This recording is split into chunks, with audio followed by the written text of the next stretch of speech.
Let's cast our minds back to 2014. Russia annexed Crimea, Malaysia Airlines Flight 370 went missing, and the Monty Python group performed their last show. I remember 4K being a big thing. At that time, there's going to be the next big thing. HD had been around for a few years at that point, so it just seemed logical that 4K would be the next step. The first 4K mirrorless cameras were released. Netflix started to produce their content in at least 4K. So before long, you either had 4K TV or you're left in the past. But a decade later, in 2024, the 4K resolution we were promised just hasn't happened.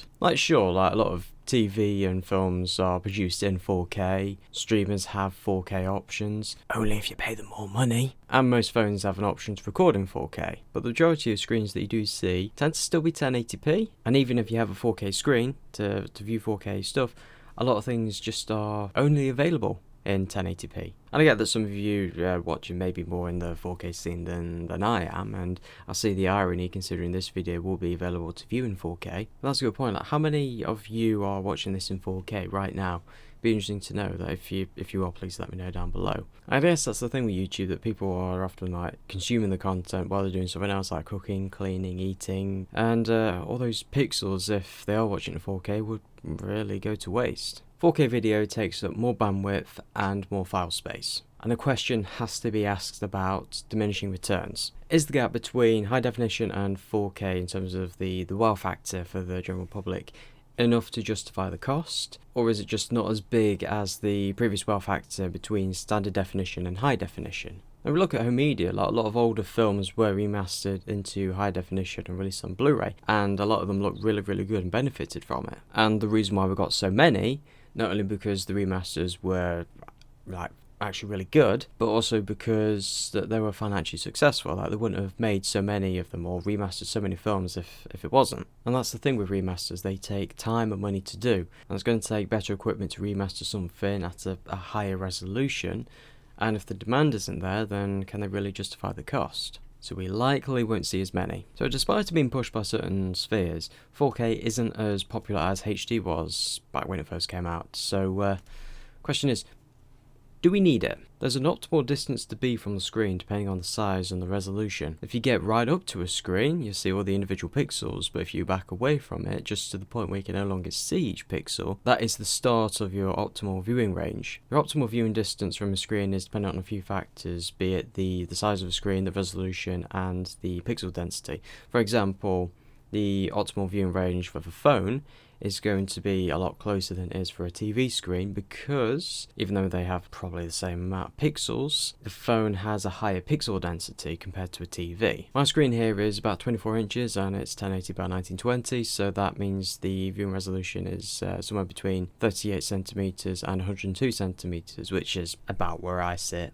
But these calculators don't really take into account how well your own eyes work. We're all different, our eyes work slightly differently, and I do accept that my eyes are alright, but you come 20, 30, 40 years, are they going to be as alright as they are now? Probably not. And my eyesight is just going to deteriorate, just like the rest of me. So forget 4K TV, or by the time I'm 50 or 60, it'd be, 16K by then.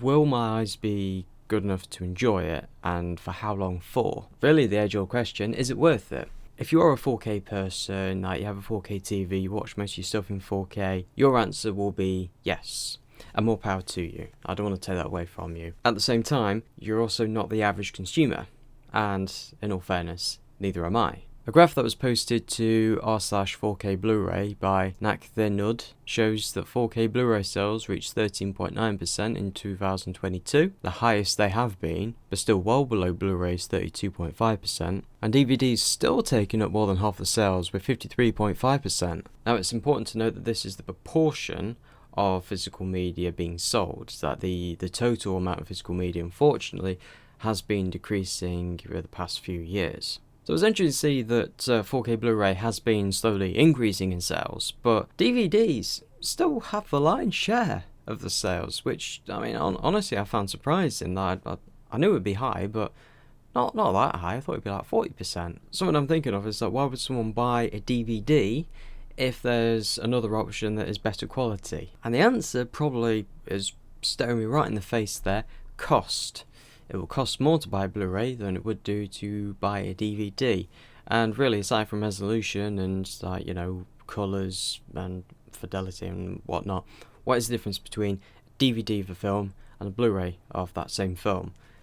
Nothing really. The story's the same, characters are the same. Is a film really better if it's displayed using more pixels? Alright, if a film plays and it looks like this, then yeah, people wouldn't want to watch it and it would actually detract from the experience. But let's not pretend that DVD is of that quality. It might be a 30-year-old medium, but it's still palatable to the everyday person, even today, and probably for a few years to come, looking at the graph. Will 4K be the future? Well, the future is taking a long time to get here, and considering Blu-rays still haven't taken over the home media market, I don't see that future happening anytime soon. All in all, I don't think it's the resolution of what you're watching that really counts, but it's what you're watching that counts. Thank you very much for watching. If you have any thoughts to what I just said, please let me know down below, and if you like to see, please subscribe, and see you later.